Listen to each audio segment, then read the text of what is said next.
Welcome to Pulse of Culture. This is Randy Potts, and with me is Dawid Szurmiej. Dawid Szurmiej is a producer, a director, and a longtime part of the Singers Warsaw Festival. Dawid, thank you for being here with us today. Thank you for having me. So there are a lot of events at this festival. Could you tell us what can we expect? Wow, the question is, where do we start? I mean, we have a whole array of events. We have theater shows, we've got concerts, there are events that are related to literature, obviously because I was a Bashevist singer, was a writer. We have events that we hope are geared towards everyone. We have family-oriented events, we have evening concerts, and then we have the theater plays. I mean, I hope that everybody can find something. There are over 100 events, so I don't really know what to choose from. It's hard to say which ones have been the most prominent, but you know, we were honored to have a big concert at the Grand Theater. Over 2,000 people, tickets got sold out, I think within a couple of hours since they were issued, so that was great. Frank London at Plac Grzybowski. Again, one of the staples, theater shows from the Yiddish theater in Warsaw. It is one of the only 2 Jewish theaters in all of Europe. So while the theater does generally have a repertoire, this is sort of, you know, let's call it the festive season, when you can see so many shows in a short period of time. Yeah, you've been with the festival for a long time. How do you think it's changed over the years? You know, you can. The easiest thing is look at my beard. It used to be clean shaven, then it got a little scruffy, and now it's getting a little gray. But gray doesn't mean bad. The festival has grown with all of us, I think, with the inhabitants of Warsaw.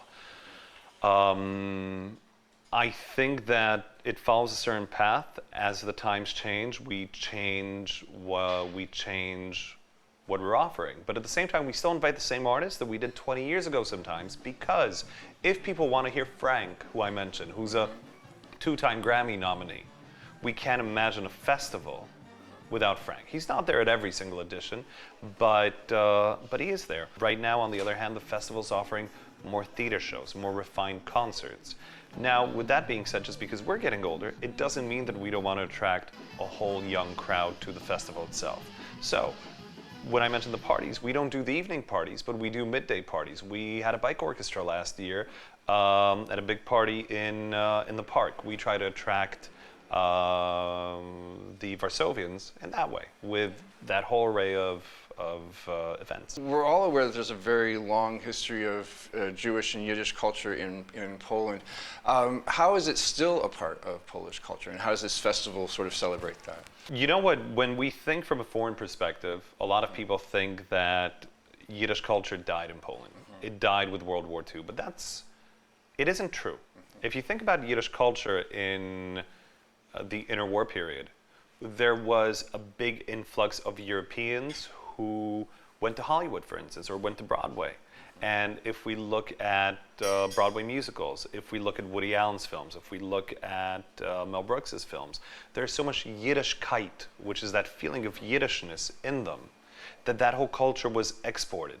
Now, almost 6 million people died. Well, not almost, 6 million people died. That was nearly the eradication of a whole culture. But that culture survived in other places around the globe. And I'm not going to say it was reborn. I'm going to say that, you know, there was a small flame of it after the war. Like a persistent. So in the afterwar period, for about 40 years, it was a matter of survival. It was trying to keep the culture alive, but it never died. It was just, it was on the verge of extinction. But since it never died, more people started coming to the Yiddish theater in Warsaw. More people started being interested in Jewish culture because they realized that Jewish culture has always been a vital part of Polish culture. Both the Yiddish culture and also just literature, films, pre-war actors. If you look at Wyszynski, who shot 25% of pre-war films, including the Dybok. If you look at Warsaw, Petersburski, Vlast, composers, writers, Słonimski, they were all Jewish. And I think Poles started realizing that it's an integral part of their own culture through an osmosis that happened. And a good osmosis, because it's not a matter of, I don't think that it's a matter of assimilation. It's a matter of osmosis, and that osmosis happened. People realized, wow, this is part of us, so we want to learn more about Yiddish culture, and then it started growing and growing and growing, and here we are at Singers Culture Festival. Yeah. Well, and speaking of Yiddish, so we're speaking English. This is a Polish festival, but obviously celebrates Yiddish. How do those three languages, are different events in different languages? How does that all work with the festival? So we have people from all across the globe Right. coming in. Most events are held in Polish because they're held for the local audience. Okay. But that's not to say we don't have events that are hosted in English. Some of the theater shows are in Yiddish. Some of the concerts are in Yiddish. Some of them have super titles, so that people can enjoy them, they can understand them as well. Now, Yiddish is a Germanic language. It's very similar to German, but with a lot of Polish words. Right. And I think that, again, we have that osmosis. So even if you can't pick out what's happening in the show exactly, you pick up on the little things. You hear the word and you're immersed in it, even if you're from somewhere else. For instance, this is more for Polish than an international audience, but the word czajnik means kettle. Yeah. And in Yiddish you say du hakst a czajnik, which means you're talking like a kettle. So you hear that it's these idioms that I think immerse the people in the shows as well. Yeah, and even for a phrase like oy vey, it's international. Yeah. We all know it. So, Jewish culture, Yiddish culture has never been completely separated from politics in Poland. And recently there was a group called Bastarda Trio that pulled out of the festival. How do you think contemporary politics are affecting the festival today? You know what? I think politics affect the world around us. Let's not kid ourselves. Yeah. Politics are really important, and what we stand for is also very important. When we look at politics worldwide, we forget about one thing. We look at the conflict in Israel and Palestine. We look at the conflict in the Ukraine and Russia. Not we, but the politicians tend to forget the value of human life. And they tend to forget about all the atrocities that happened across so many world wars and that happened here. And politics gets the best of us because, and we can talk about the Bastarda Trio, but I don't think it's only about them. I think it's about everybody. It's really important to realize that what effect politicians have on our lives. Culture should be above politics. Cultural events, nothing against the trio. Right. They should join people from all over the world. Politics and conflicts and the loss of human life screw it up for all of us. We're talking about lives. We're talking about people, had they been born on another side of the border, they would potentially be lucky to have been born there. Yeah. And maybe we were supposed to talk about culture, not politics. But you asked if politics are important. And they're intertwined, yeah. They're intertwined. Yeah. Everything is intertwined because, if we were only talking about taxes, we can negotiate. We can talk about taxes. Do we agree on this or do we not agree on this? We can talk about the greenery of a country, but we're not really talking about politics. We're talking about conflicts that lead to the loss of life. Nothing justifies anybody on any side of any conflict losing their life, losing their brothers, sisters, fathers, mothers. Nothing does, and that becomes very heated.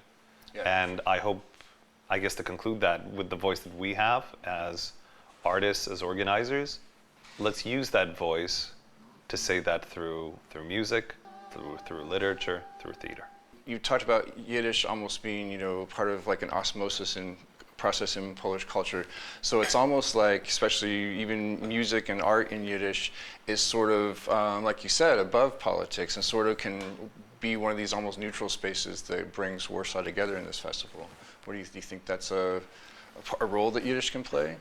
I don't know if the language can play that, but Yiddish is an interesting thing because Yiddish is a language that's 1,000 years old, and it started in Europe. It started in Europe as Jews migrated across the world. They migrated into Europe, and they created their own culture, a culture that was completely different than the culture of their forefathers. It's much different than Hebrew culture. It has a little to do with it, perhaps. And Yiddish is a great example, the Yiddish language, Yiddish culture, is a great example of creating something together and around your neighbors. Because as I said, there's so many Polish words in the language, for instance. There's so many German words. And that is an osmosis where you learn to love your neighbors. And when you learn to utilize that part of the culture from your neighbors. And I think that's the beautiful thing about Yiddish as well. And I do hope it grows because Yiddish has one more thing. Yiddish is an international language that transcends borders. We go to New York, we go to Argentina, we go to Australia, we go to Poland. People will speak Yiddish. It's something that has started small in Europe and then has reached out into the world. And I think that's what makes Yiddish culture and the Yiddish language so interesting. And what can I say? I hope that Yiddish culture is going to be doing great. It's alive and kicking. Yeah. And I hope that first of all, so many initiatives happen all over that place. And second of all, to finish off on a lighter note, I mean, seriously, look at Mel Brooks's films. Right. Yiddish culture is awesome. Look at Adam Sandler's films. Absolutely. Look at Ben Stiller's stuff. There's always Yiddish culture in that because it's the way Ben Stiller, because of Jerry Stiller, obviously, And right? the same kind of osmosis. Yeah, the same kind of osmosis. It becomes a part of our cultures. So hopefully that's going to be the case. So circling back to the festival specifically, you've been with the festival for years, and I'm sure you get asked this question too often, but what is your favorite? What events really stand out to you that you wouldn't miss? Wow, it's like choosing your favorite child. That's, and you always have a favorite child, you just don't want all the other children to be unhappy. But I don't actually know if there is that one event, and I'll tell you why. There are events that happen on Pruzna. There are concerts that happen there. The whole street becomes a festival. The whole street is alive, and it feels like you're going back in time to pre-war Warsaw. I think that's magical. And it's irrelevant of the concerts that happen there because it's an amazing party, because it transcends generations, and because you feel like you're going back in time. There was this Polish movie a couple of years ago called Ambasada by Juliusz Machulski. And it tells the story of a couple that moves in a building, and as they go down to the second floor from their fourth floor, they realize they're in the same building, except it's the 1st of August 1939, and that building is the German embassy. It's a comedy, and I'm not going to spoil how it ends, but my point is, that feels kind of like going back in time and feeling like the atrocities of World War II never happened. And the festival is similar, you're saying, the feeling on the The street. feeling over there on the street and everyone being there, I think that's it. But then again, theater shows, every year there's something different. That's absolutely awesome as well.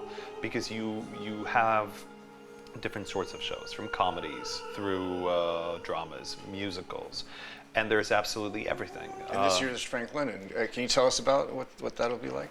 So Frank London is the leader of the Klezmatics. The Klezmatics are a 2-time Grammy-nominated band. And Frank is an amazing person because, if I remember correctly, he actually studied African music. He didn't study to be a klezmer, but then you have that osmosis. And the music he creates is a blend of klezmer music, the classical klezmer music, with funk, he often plays with Joshua Nelson, who's a gospel artist. He creates this incredible blend where klezmer music meets the new world. And I think that's what's amazing about Frank. He is a composer, he's a conductor, he's a trumpet player, and in Yiddish there's this word mensch, which means he's a mensch, he's a good person. He is a mensch. He is one of the best and most talented people that I know, and I'm always so happy and so proud that he's a part of Zinger's Warsaw Festival. David, thank you so much for being here with us today. And thank you, Randy, for having me. Absolutely a pleasure.